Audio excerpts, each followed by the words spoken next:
नमस्ते। आज के इस एक्सप्लेनर में हम सीधे बात करेंगे डॉक्टर आलोक कुमार की उस सॉलिड वेल्थ एलोकेशन स्ट्रेटजी की जो 2026 के वित्तीय परिदृश्य के लिए तैयार की गई है। एफडी, म्यूचुअल फंड और गोल्ड, इन तीनों को लेकर हमारी जो पुरानी अप्रोच है ना, उसे आज हम पूरी तरह से डिकोड करने वाले हैं।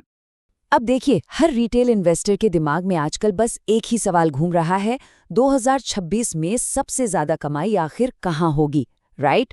क्योंकि मार्केट जिस तेजी से बदल रहा है, उसमें सिर्फ पैसा कमाना ही काफी नहीं है, बल्कि उसे सही जगह और सुरक्षित तरीके से पार्क करना सबसे ज्यादा जरूरी हो गया है।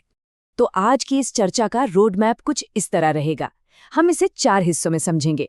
पहला, 2026 निवेश की दुविधा। दूसरा, 3 प्रमुख निवेश विकल्प।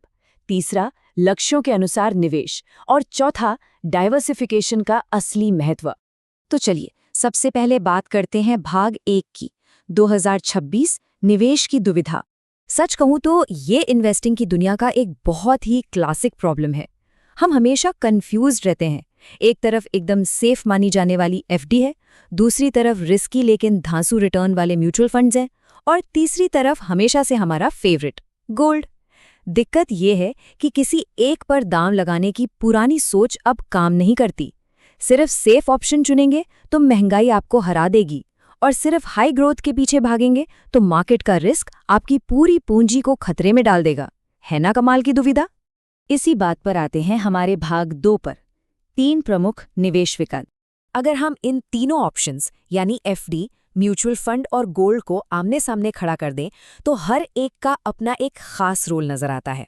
एफडी कहती है safety first, mutual funds wealth creation के उस्ताद हैं, और गोल्ड आपके पोर्टफोलियो को बचाने वाला एक हेज है। अब इस स्ट्रैटेजी के असली ट्विस्ट पर जाने से पहले हमें इन तीनों प्लेयर्स को थोड़ा और करीब से समझना होगा। सबसे पहले जरा इस नंबर को देखिए, 6.5 से 7.75%। 2026 के लिए एफडी के इंटरेस्ट रेट का यही अनुमानित दायरा है। सुनने में काफी स्टेबल और सुकून वाला नंबर लगता है ना? लेकिन कहानी में एक कैच है। डॉक्टर आलोक कुमार के एनालिसिस के हिसाब से एफडी भले ही सेफ्टी फर्स्ट का वादा करती हो, लेकिन इस पर मिलने वाला ब्याज आपके इनकम टैक्स स्लैब के हिसाब से पूरी तरह टैक्सेबल होता है। मतलब टैक्स कटने और आज की महंगाई दर को एडजस्ट करने के बाद एफडी मुश्किल से ही आपके पैसे की वैल्यू को बचा पाती है। वेल्थ को तेजी से बढ़ाने की रेस में ये कहीं ना कहीं पीछे छूट जाती है। अब जरा एफडी वाले आंकड़ों को इस दूसरे शानदार फिगर से कंपेयर कीजिए, 10 से 15% का सीएजीआर। लॉन्ग टर्म में इक्विटी म्यूचुअल फंड्स का यही वो जादुई नंबर है जो वेल्थ क्रिएशन के लिए सबसे बड़ा अट्रैक्शन है। देखिए, इक्विटी म्यूचुअल फंड्स असल में वेल्थ क्रिएशन के पावर हाउस हैं। ये कंपाउंडिंग की वो ताकत इस्तेमाल करते हैं जो आपके पैसे को कई गुना बढ़ा सकती है। लेकिन इसके साथ एक बड़ी शर्त भी आती है, हाई रिस्क और भयंकर उतार चढ़ाव। मार्केट कभी भी एक सीधी लाइन में ऊपर नहीं जाता, तो अगर आपको ये शानदार रिटर्न चाहिए तो मार्केट के हिचकोले बर्दाश्त करने का जिगरा भी होना चाहिए।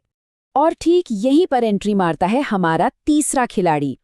2026 के इस मॉडल में गोल्ड का असली काम आपकी मेन कमाई करवाना नहीं है, बल्कि इसे एक पोर्टफोलियो हेज माना गया है।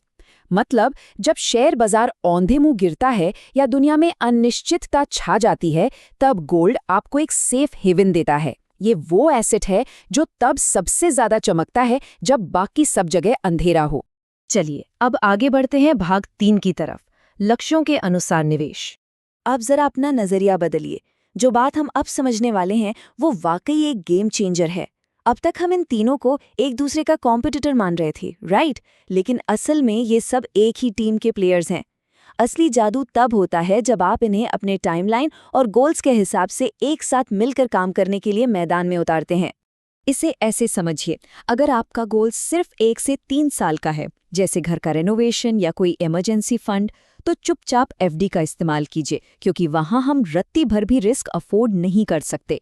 लेकिन अगर आपका विजन 5 से 10 साल का है, जैसे रिटायरमेंट या बच्चों की हायर एजुकेशन, तो फिर इक्विटी म्यूचुअल फंड्स में एसआईपी शुरू करना ही सबसे स्मार्ट मूव है। इससे आपको लॉन्ग टर्म में कंपाउंडिंग का पूरा फायदा मिलेगा। और अब हम आते हैं अपने आखिरी हिस्से पर, भाग 4, डाइवर्सिफिकेशन का महत्व। इस पूरी पजल का सबसे अहम टुकड़ा है डॉक्टर आलोक कुमार की ये सख्त रिकमेंडेशन। ध्यान से सुनिए, आपके पोर्टफोलियो का 10 से 15% हिस्सा हर हाल में गोल्ड ईटीएफ या सॉवरेन गोल्ड बॉन्ड्स में होना ही चाहिए। बाकी का 85% आप अपने गोल्स के हिसाब से ग्रोथ और सेफ एसेट्स में बांट सकते हैं। और हाँ, फिजिकल गोल्ड के बजाय ईटीएफ या बॉन्ड का रास्ता चुनना 2026 के लिए सबसे मॉडर्न और स्मार्ट तरीका है। यहाँ एक बात एकदम क्लियर होनी चाहिए, ये जो 15% गोल्ड का स्लाइस है ना, ये कोई रातों रात बहुत बड़ी कमाई करने के लिए नहीं रखा गया है, बल्कि ये आपके पूरे पोर्टफोलियो के लिए एक शॉक एब्जॉर्बर का काम करता है। जब भी मार्केट में कोई बड़ा क्रैश आता है तो ये गोल्ड ही है जो इस बात की गारंटी लेता है कि आपकी जीवन भर की जमा पूंजी को भारी नुकसान न पहुंचे। और ये बात इस पुरानी लेकिन सुपरहिट कहावत को बिल्कुल सही साबित करती है, सारे अंडे एक ही टोकरी में मत रखिए। यही डाइवर्सिफिकेशन का असली मतलब है। अलग अलग जगह इन्वेस्ट करने से ना सिर्फ आपका रिस्क कम होता है, बल्कि जब मार्केट में उथल-पुथल मचती है ना, तब भी आपके मन की शांति बनी रहती है। तो चलिए अब इस पूरे एक्सप्लेनर से निकले उन प्रैक्टिकल स्टेप्स को समराइज करते हैं जिन पर आप आज और अभी से काम कर सकते हैं। स्टेप 1, लो रिस्क और शॉर्ट टर्म गोल्स के लिए एफडी और डेट म्यूचुअल फंड्स का इस्तेमाल करें। स्टेप 2, महंगाई को पछाड़ने के लिए अपनी इक्विटी म्यूचुअल फंड्स को थोड़ा टाइम दें और रोज-रोज के मार्केट स्विंग से घबराएं नहीं। और स्टेप 3, किसी भी अनहोनी से बचने के लिए अपने पोर्टफोलियो को 10 से 15% गोल्ड के साथ हेज जरूर करें। तो इस चर्चा को हम एक बहुत ही गहरे सवाल के साथ खत्म करेंगे, जिस पर आपको गंभीरता से सोचना चाहिए।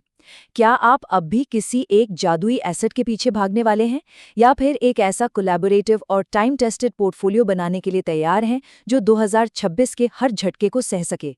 अपनी फाइनेंशियल स्ट्रैटेजी को आज ही रिव्यू कीजिए और इन इनसाइट्स को अप्लाई कीजिए, क्योंकि बात सिर्फ पैसा बचाने की नहीं, उसे स्मार्ट तरीके से बढ़ाने की है।